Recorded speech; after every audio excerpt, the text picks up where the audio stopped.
这个是一个开机状态了，然后按一下这个设置键的话呢，就是进入一个浏览状态的，看到没有？这是闹钟一的状态，反复浏览。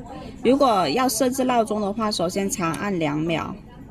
然后它就会闪，闪的话呢，你就是依次设置那个10分，还有这个是24小时制，按上下键可以调节12小时制和24小时制，然后再按一下的话呢，就进入到年，这个是月，这个是日。然后的话呢，再按一下呢，就是闹铃的开关，现在就是开的状态，再按一下就关。再按一下呢，这就是闹铃一开的状态。然后呢，这个是闹铃一的时间，我们就可以设置了。然后再按一下的话呢，就会闹铃的一个分钟设置。这是闹铃一的铃声，它有5个铃声可以选。